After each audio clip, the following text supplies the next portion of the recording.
thing at City Hall in Los Angeles, and they crowded us into a room and put us off to the side, and they had said that they had this really new instrument and tool they could use to clamp down on drug users, and it was dogs that could sniff out marijuana. And they put us in the room and they said, now look, we've hidden 2 little packages of marijuana in the room, and when we let these dogs go, they're going to go and find that marijuana. You'll be able to see what a great tool it's going to be. So they let the dogs go. And the dogs ran over and jumped right up onto a reporter. All right, bring out the dogs. I don't know how I ever got out of that one. Look, okay, today is a happy day because we are announcing a bipartisan coalition to try to do something that's really important for our country and the well-being of our people, something that's been controversial for a long time, but we are stepping forward together to say we got to make major changes in our country's attitude towards cannabis. And if we do, many people are going to live better lives, and it's going to be better for our country, better for people, and it makes economic sense at a time when every penny must count for government. And so today, I'm proud to announce the establishment of the Congressional Cannabis Caucus. Representative Earl Blumenauer, Don Young, and Jared Polis, my colleagues with me today, are the co-chairman of this caucus. And we will be trying to do everything we can to keep the momentum going that we've established in these last 4 and 5 years, that as we've seen great progress on this issue. And now with a new administration, it's vitally important that we pay attention, that we don't do this half-heartedly and haphazardly, and that we get together and have a professional presentation to the people of the United States and to our fellow members of why it's important for us to take the policies that have not worked in the United States and hurt people on top of it when it comes to cannabis and change those policies so that it works for the people of this country. To date, 44 states have enacted laws to varying degrees of permitting cannabis. And as you know, the Rohrabacher-Farr Amendment for these last 3 and 4 years have prevented the federal government or any expenditure of federal money, and that means federal agents, from going in and superseding state law in those areas where the state governments and local governments have basically legalized the use of cannabis. We have to protect that step forward, but the next step forward we need to do is to make sure that, number one, recreational marijuana protections are considered seriously, but also in those states that have had reform on marijuana, that they are backed up in the sense that we will state, and I have a bill, H.R. 975, Respect State Marijuana Law Act of 2017. That act will make sure that at the federal level, whatever we're doing, whatever agency or department at the federal level, must conduct itself toward marijuana and cannabis industries in any state where they have declared the state law especially if they are liberalizing the law or they're actually making it legal, that those federal agencies and departments have to treat that entity as is consistent with that state law. So thus, when we have a lot of banking and other restrictions for people in the marijuana industry, that this will now take care of that, because the people who handle federal regulation of banks and transactions have to operate under the standards that have been set up by the state themselves in terms of cannabis. So with that said, that is an important next step, I believe. We have some other areas that we want to make sure, medical research, et cetera, and I will leave that up to my colleagues to express. But I believe this is a really important date. It's a kickoff of a new administration in Washington, where we don't know, where that's going to land yet, but we know that we're going to do our part to continue the progress of making sure that people have a right to live their lives, and adults have a right, a freedom, and should have the freedom to basically consume cannabis for either medical purposes or otherwise, if that's what they agree to in the states in which they reside. So with that, Mr. Blumenauer. Thank you. Thank you, Dana. And thank you for your long-standing leadership, being on point on these issues. I would like to thank my colleagues, Congressman Young, good, Congressman Polis, and especially Dana Rohrabacher, with whom I've had the privilege to work on an ongoing basis. We formed a cannabis working group in 2013 so that staff members of people who care about this legislation could come together and figure out approaches on a cooperative basis. And we've had some significant successes. Dana referenced one of them. But now it's time for a formal cannabis caucus. I've been working in this space literally for decades. I was part of the Oregon legislature when Oregon became the first state in the union to decriminalize marijuana. I've been deeply concerned about the gap between where the public is, what is rational policy, and where the federal government is.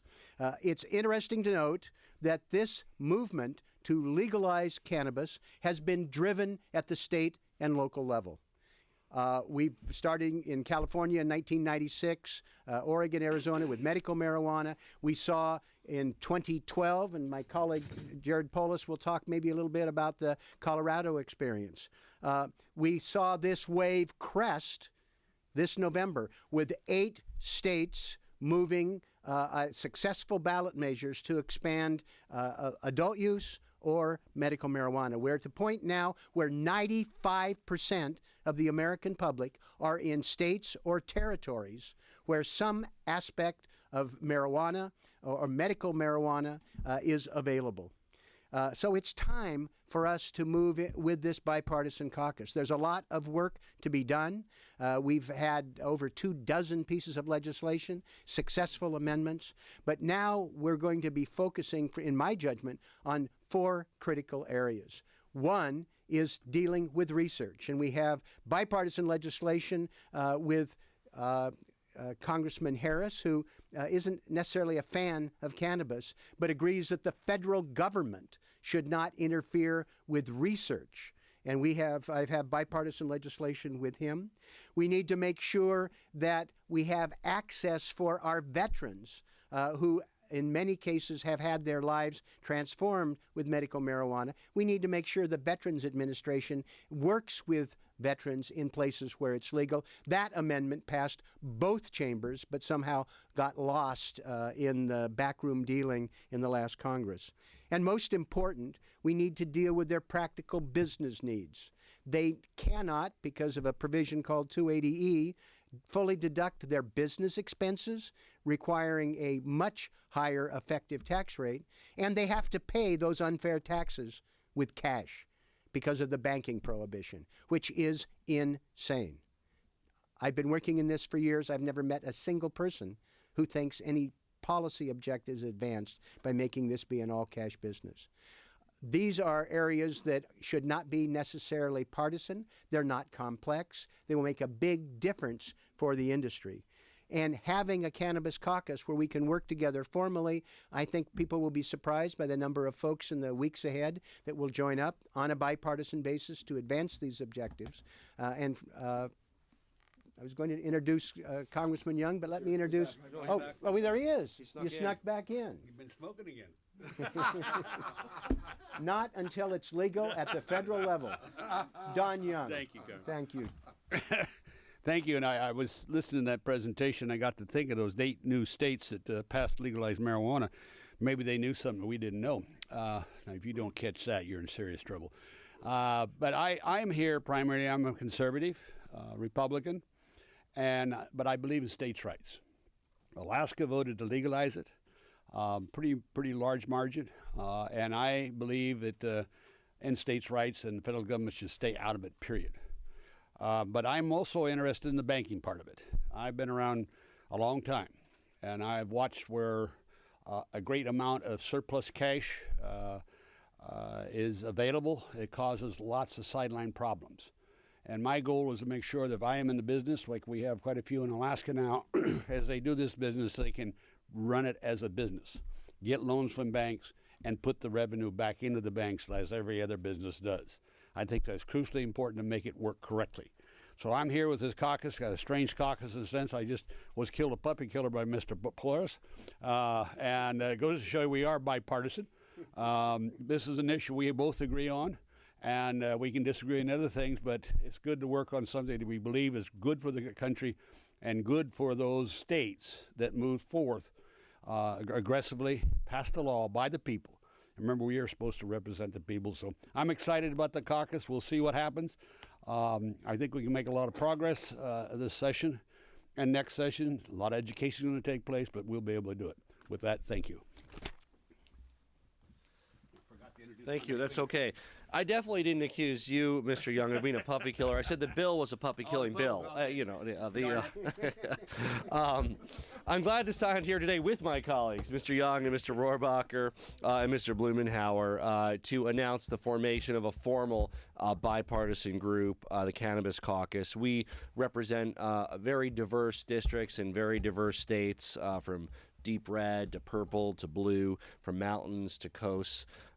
We represent the overwhelming majority of Americans, as Mr. Blumenauer said, who now live in jurisdictions that allow either medicinal or recreational or some legal form of marijuana consumption. And this caucus is very important and very timely to defend the direction that the American people in many states have chosen to go. It makes no sense that under federal law, marijuana is classified alongside heroin and cocaine. From banking to housing to taxes to small businesses to jobs to agriculture, the four of us represent districts that, frankly, will be damaged and our constituents will be hurt by overreaching federal authority because of the discrepancy between federal and state marijuana laws. And we all have our individual approaches on how to handle this, and so will every member of Congress. I personally have introduced the Regulate Marijuana Like Alcohol Act and plan to do so again this year, which would remove marijuana from controlled substances and leave the decision up to states, where it frankly belongs. The legislation would not require any state that has not permitted the use of marijuana to change its policies. I'd point out, even in states like mine, Colorado, that have legalized marijuana, many counties don't allow the sale of it, and many municipalities choose not to license dispensaries. All totally appropriate under Amendment 64, which was passed by Colorado voters, taking the decision into their own hands. This caucus is important not only to talk about legislation, but because it's an opportunity to show that the consumers and entrepreneurs in the marijuana industry are an important part of the American economy, and there's an impact on jobs if the federal government doesn't repeal this outdated provision. In my home state of Colorado, I'm glad to say that initial indications of being one of the first states to allow the sale of recreational marijuana are positive. Underage use is down, crime is down, over $100 million in tax revenues have come in. We're really starting to see policymakers view the cannabis industry more favorably for what it is, a vibrant industry full of hardworking innovators and entrepreneurs and informed consumers. In Colorado, the initiative is a success. Our test case proves that allowing responsible adults to use marijuana if they choose can help provide money for classrooms rather than cartels, creates jobs rather than creates addicts, puts drug dealers out of business, and boosts our economy rather than our prison population. So we're well beyond the stage of determining whether Colorado made the right decision. Colorado model is working, more popular among our voters in Colorado than ever before, and voters in other states have been emboldened to follow suit in different forms with regard to allowing the regulated sale of marijuana. Our next challenge is to take the model established in Colorado and Oregon and Washington and Alaska and enable all states to follow it, free from federal bullying and federal interference. Education that this caucus will undertake will make sure that members of the Congress are aware of the issues surrounding the discrepancy in laws between the federal government and state governments, making sure that marijuana businesses get the same tax treatment, as Mr. Blumenauer mentioned, making sure that states' rights on drug policy take precedent over federal policy, as Mr. Rohrbacher mentioned, making sure that having bought marijuana will not take away your right to own a firearm, as Don Young is working on, and as a bipartisan bill I've introduced with Duncan Hunter in prior sessions. It means that ending the federal federal prohibition on marijuana, getting rid of the antiquated provisions that equate it with drugs like heroin, enacting in a regulatory structure that we all know can work and save lives, boost the economy, and respect states' rights. I'm proud to say the majority of the House of Representatives agrees with us. They've supported and passed several amendments and appropriation bills consistent with the goals of this caucus. We've introduced a flood of bipartisan, bicameral legislation to address the issues around marijuana. We hope to be able to see some of those as appropriate through all the way into law this session. And I'm confident through the hard work of this caucus, we'll soon see common sense approaches to federal marijuana law pass into law here in the United States. I want to thank all of you for being here to join us and talking about the nation's drug policy moving forward, and we'd be happy to take some questions. Yes. Two questions. First of all, have you had any conversations with now Secretary Jeff Sessions about his plans to enforce or not enforce federal laws in states that have legalized marijuana? I haven't yet. I would point out that on the campaign trail, President Trump indicated that he would defer to states with regard to marijuana. We're also aware of Jeff Sessions' prior policy positions as a senator. We're hoping, given that now that he works for the president, he'll maintain those policy commitments that were made during the campaign. Have any of you? Well, it's also important to point out in the 9 states where it was on the ballot this last fall, it was my privilege to campaign around the country on those. I just have to note that marijuana got more votes than Donald Trump in those states, and millions of Trump voters voted for changing marijuana laws. Oh, one more thing. I think all 4 of us, we don't want to be in a place where we rely on the goodwill of which side of the bed any attorney general wakes up on any given day. That's why we are pursuing statutory changes. So we certainly would encourage the attorney general to not interfere with legal actions in our states. But we want to make sure that any future attorney general, that the entire existence of our state regulatory systems doesn't depend on what side of the bed they wake up on. Just keep in mind, and one of my pet peeves, that the media keeps saying Trump, Trump, Trump. The Congress passes the laws. The Congress is the one that makes this country run if we do our job. So I'm very happy with the idea that we butt heads if we have to with the Attorney General. We'll do our job because it's the right thing to do, and when you're right, you get it done. And when we do our job, the president, we would expect the president not to veto it because he has indicated during the campaign that that would be his position. Yep. So whatever Jeff Sessions, I know Jeff is a good friend, and let me just note that he's a man of principle, he's a man of honor. He may disagree with us on this particular issue, but he is someone who understands that the President of the United States is the one who makes the policy for the executive branch. And we needed Mr. Rohrabacher's amendment with the Obama administration. There are 93 U.S. attorneys out there, and so this is something we need to do regardless of who's Attorney General or not. Yes. Hi, Tom Fitzgerald from Fox 5 here in D.C. And as you know, the district has a complicated relationship with the Congress. There was a locally passed law here, which Mr. Blumenauer, you brought up Mr. Harris. The doctor had some objections to what happened in the district last year, and there was some movement to unplug what the D.C. Council did. Could you state what your position is on D.C. having autonomy over its own cannabis laws, and whether or not your caucus would now move to defend D.C.'s local law? Well, the caucus itself is a working group. We bring people together. There are varying degrees of enthusiasm for a variety of different proposals. I would anticipate that members of this caucus would be able to deal realistically with what this means and its implications. But I would think that the majority of people we've worked with thinks it would be hypocritical for advocacy for rational cannabis policies for 50 states and not for the District of Columbia. And they ought to be able to have the same latitude, I think, as Alaska. I agree. Yes. When it comes to this particular issue, And identify yourself, please. Kevin Frecking with the AP. I frequently see the lawmakers here. I'm wondering, with the rank and file in Congress, what do you think the appetite is for joining this particular caucus? When you talk to them in the hallways and say, "Come join us," Yeah. caucus, what's the response? We're seeing a tremendous increase in interest because of the action the voters in several states have taken. So what really puts it on members of Congress' radar, and you're right, it was on some of our radar before our states acted, but in general, once a state is acted, members of Congress are interested in defending and working with their constituencies. So the results of this last election have frankly put it on the radar of a lot of members of Congress who frankly hadn't focused on this issue before. Yeah, may I just say one thing? It goes back to what I've said before.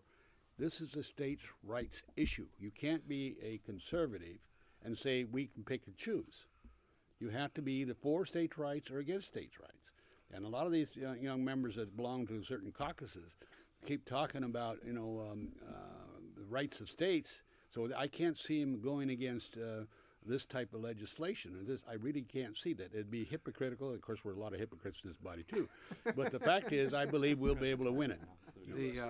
I'll just add what Don said, and this is really important, that if you go down to fundamental principles, if people are presenting themselves to their public as I am a principled statesman or someone who's come here with a set of guidelines, moral and ethical guidelines and principles of government to guide my decision making, when it comes to Republicans, every one of those principles would lead them to support individual freedom. How many times do we hear that?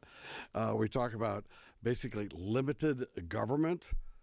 We talk about the constitutional, divvying up of power, that we are constitutionalists. Well, the constitutionalists, of course, the people who wrote the Constitution meant criminal justice to be at the local and state level.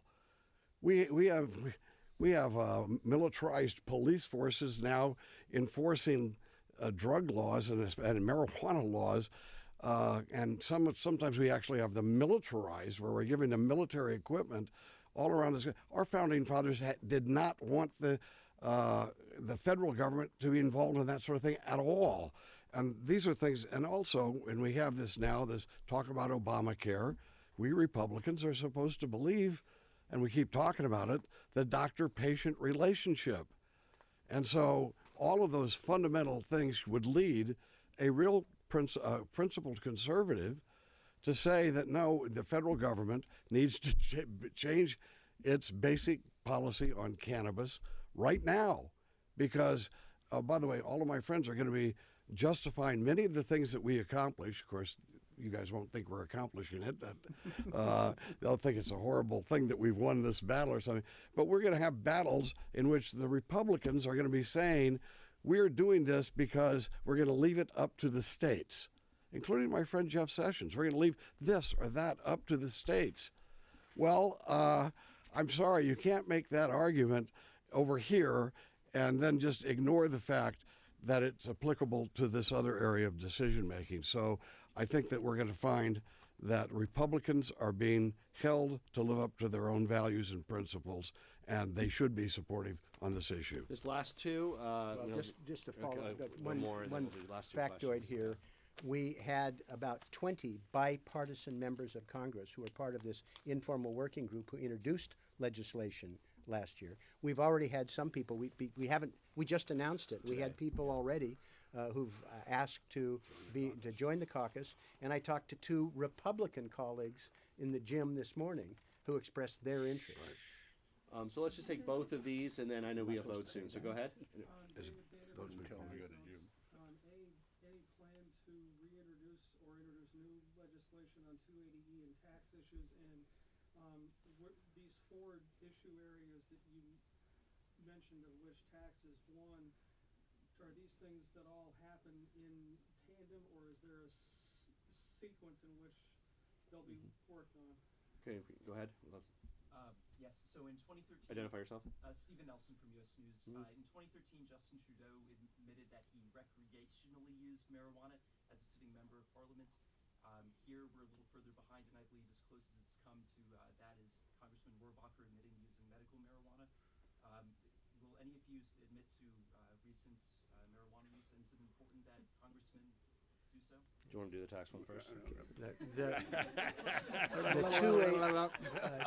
280E will be standalone legislation, but I think it's more likely to occur in the context of the back and forth and tax work. My friend and colleague Ron Wyden in the Senate, the lead Democrat, is actively involved with that. We will have a package of things that will be moving forward. And I have a Republican colleague on Ways and Means who's going to co-sponsor the 220E item with me.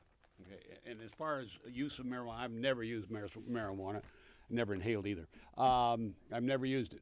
But that's not the question here. It's, in fact, how we're going to manage the federal government on states' rights. People want to say they use marijuana, fine, I don't care. But the state is legalized. I don't care who uses it. I'm just going to go forth and say, that's my position. I haven't used it. Don't really believe in it. No doubt about that. But the states have a right to make those decisions, and the people have a right to make those decisions.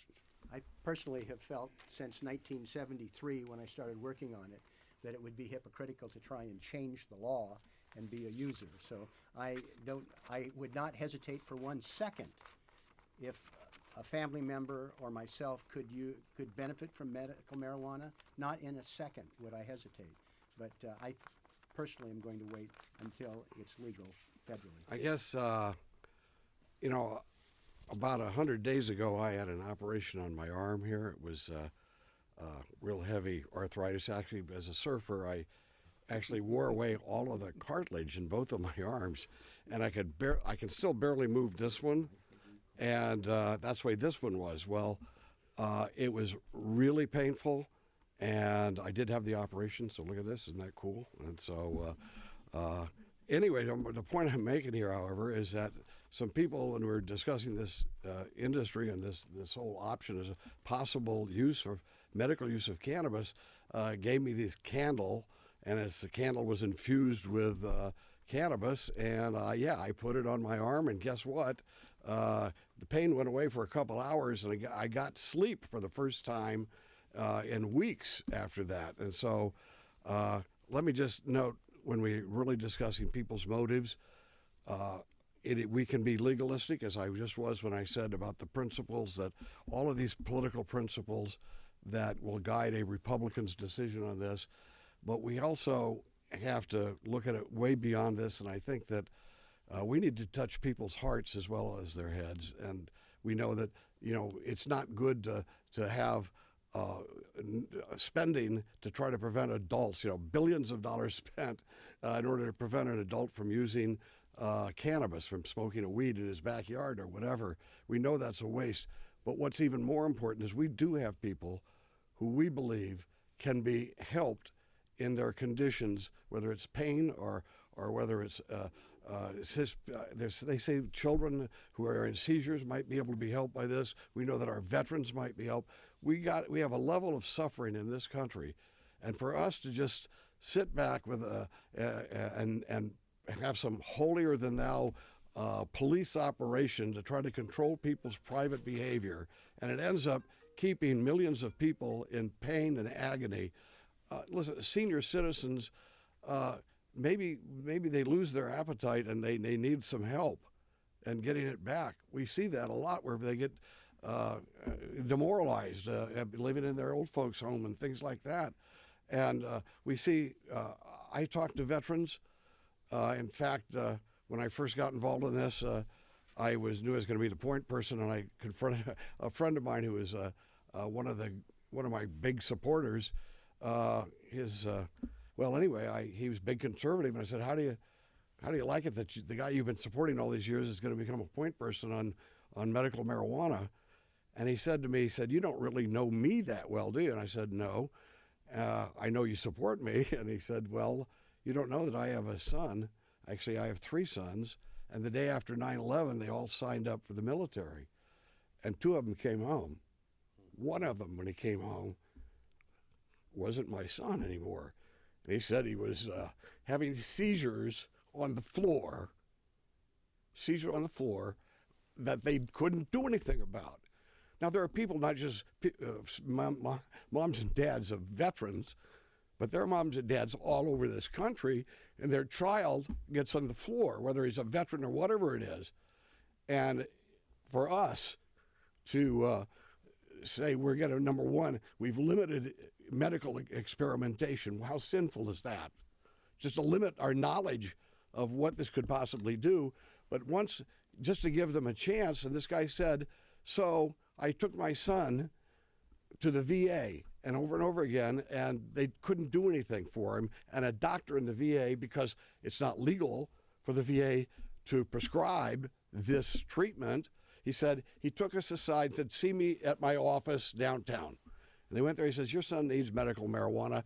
Here's a prescription, and here's how to use it. He says, my son hasn't had a seizure since. That's what it comes down to. People are suffering. The law is wrong. We have a caucus together, bipartisan caucus. We're going to change that situation. Thank you, Dana. And again, I think that the question kind of misses the point of what we're arguing here. I've never used marijuana. It's not about whether we use it. It's about what people in our states have chosen to not do, and protecting their legal right to do that. And like Dana, I have friends. I have a cousin who had terminal cancer. He's since passed, and in his final year with chemotherapy, used marijuana to help manage the pain. There was a young man in my district, Purple Heart, came back and helped get off of some of the opioids they were trying to give him at the VA by using medical marijuana to deal with the pain. So, I mean, these are the kinds of stories we hear, and many of the reasons that those of us who are in this battle are in it. So thank you all for joining us, and appreciate you being here and reporting on our caucus. Good job, guys. Thank you. Thanks, Tom.